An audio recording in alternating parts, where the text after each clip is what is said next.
संभाजीनगर जिल्ह्यात काल 2 कार्यकर्त्यांना पोलिसांनी चौकशीसाठी ताब्यात घेतलं. एक सुप्रसिद्ध रमेश पाटील की ज्यांनी शिक्षक संचालकांकडे जाऊन आपल्या कैफियत मांडण्यासाठी ज्या पद्धतीचं आंदोलन केलं त्याबद्दल त्यांना उचलण्यात आलं. तर दुसरे मंगेश साबळे ज्या पद्धतीनं सामाजिक परिस्थितीसाठी आणि ज्या पद्धतीने 4 शिक्षक SRAच्या कामाच्या संदर्भात ज्या पद्धतीने तहसीलदारांनी त्यांना ऑर्डर काढल्या आणि गावातल्या शाळेचा आस्थापना सगळी बिघडली, त्या संदर्भातून मंगेश साबळेंनी ज्या पद्धतीचं जिल्हाधिकारी कार्यालयासमोर आंदोलन केलं किंवा ज्या पद्धतीचा स्टंट केला, त्यामुळे काल पोलिसांनी त्यांनाही ताब्यात घेतलं. या दोन्ही ताब्यात घेतलेल्या घटना खऱ्या अर्थानं सामाजिक दृष्ट्याने जरी मांडण्याची पद्धत चुकीची असेल तर मुद्दा रास्त आहे, मुद्दा योग्य आहे. आणि हा मुद्दा योग्य कसा आहे त्याचंच विश्लेषण करण्यासाठी आज मी तुमच्या समोर आहे. नमस्कार, मी राजेश दुबे. मंथन मध्ये आपलं स्वागत आहे. आजकाल ज्या पद्धतीच्या शासकीय कर्मचाऱ्यांच्या संदर्भात ज्या काही व्हिडिओ प्रसारित होत आहेत आणि जे काही व्हिडिओ आपल्याला पाहायला मिळत आहेत, त्यामध्ये त्या प्रशासकीय अधिकाऱ्यांची जी मुजोरी आहे, जी त्यांचे काम ढकलण्याचा पद्धत आहे आणि ज्या पद्धतीने सर्वसामान्य माणसाला फक्त खेळवण्याचा प्रकार आहे, तो खेळवण्याचा प्रकार सर्रासपणे सगळ्याच कर्मचाऱ्यांकडून पाहायला मिळतो. कोणी असा धुतल्या तांदळाचा एकही कर्मचारी नाहीये की जो व्हिडिओ ऑन असताना किंवा जे काही प्रश्न आहेत ते प्रश्न हाताळताना जी योग्य ती कारवाई केली जाईल. मागच्या काळात काही व्हिडिओ असे प्रसारित झाले की त्या व्हिडिओच्या माध्यमातून अशा परिस्थित्या या कार्यपालिकेच्या सगळ्या सामाजिक पटलावर आल्या, पण त्यांच्या विरोधात काय करण्यात आलं, त्यांच्यावर काय शिस्तभंगाची कारवाई करण्यात आली, त्यांना का जाब विचारण्यात नाही आला की तुम्ही काम करण्यासाठी का टाळाटाळी करतायत.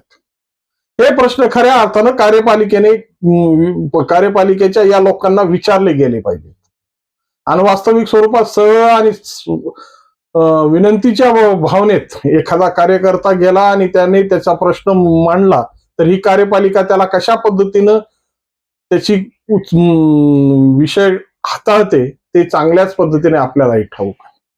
मग रमेश पाटलाचं आणि त्या मंगेश साबळेंचं चुकलं काय? जेव्हा जर ही शासकीय परिस्थिती ज्या पद्धतीनं भैरी झालेली आहे, काम करण्याची परिस्थिती यांच्या अंगात राहिलेलीच नाहीये, मग फक्त या सगळ्या आलेल्या अर्जापासून काय मलिदा मिळतो, कशा पद्धतीने आपल्याला फायदा मिळता येईल याकडेच यांचं लक्ष असलेली ही कार्यपालिका वास्तविक स्वरूपात अशा स्टंटच्या शिवाय वटणीवर येणार आहे का? सगळ्यात मोठा प्रश्न.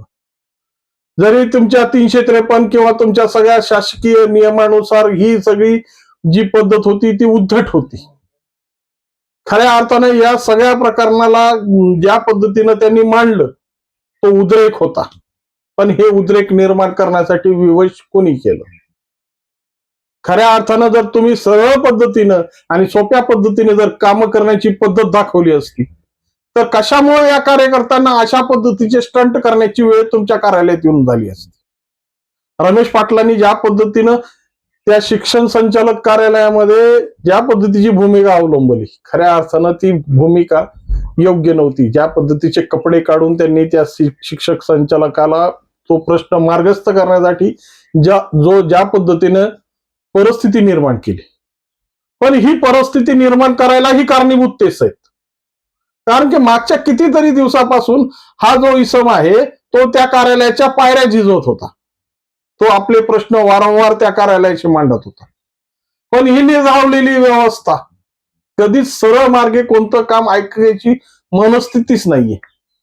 एकतर यांना मोठा वशिला लागतो, नाहीतर नोटांचं वजन लागतं. या दोन्हीपैकी एक तुम्हाला ठेवता आलं तर तुमचं काम सरळ आणि सुखरूप पद्धतीने चांगल्या पद्धतीने होईल.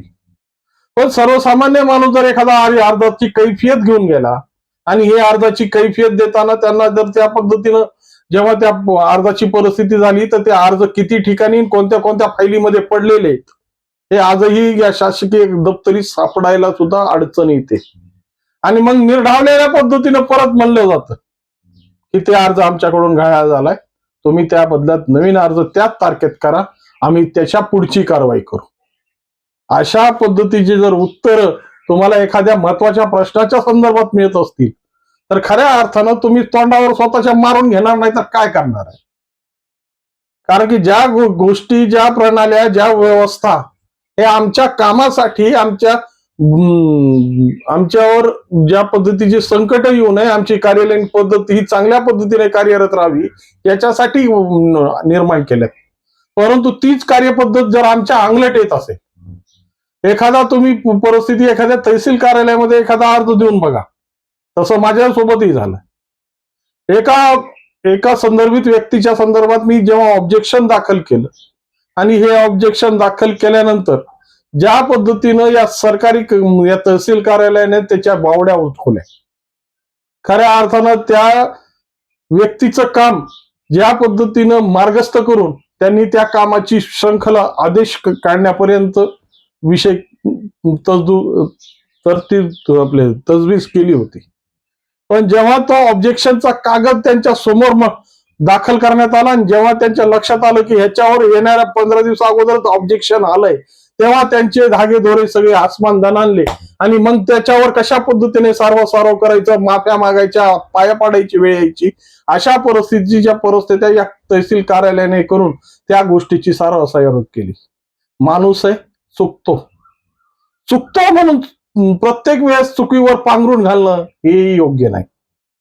कारण की ज्या पद्धतीने यांना सवयी झाल्यात, यांना अनवळणी पडलंय आणि या अनवळणी पडलेल्या प्रक्रियेमुळे सर्वसामान्य माणूस ज्या पद्धतीनं अस्ताव्यस्त आहे, खऱ्या अर्थानं परिस्थिती ही हाताबाहेर गेलेली आहे.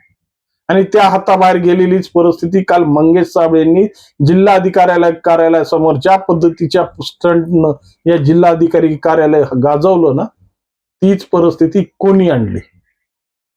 कारण की जर या सरळ या विषयाला जर खऱ्या अर्थानं यांनी जागरूकपणे जर लक्षात घेतलं असतं तर या मंगेश साहेबांना तिथं जाऊन इंग्रज की औलाद किंवा ज्या पद्धती कलेक्टर अशा पद्धतीच्या आरेरावीच्या घोषणा देण्याची गरज पडली नसती.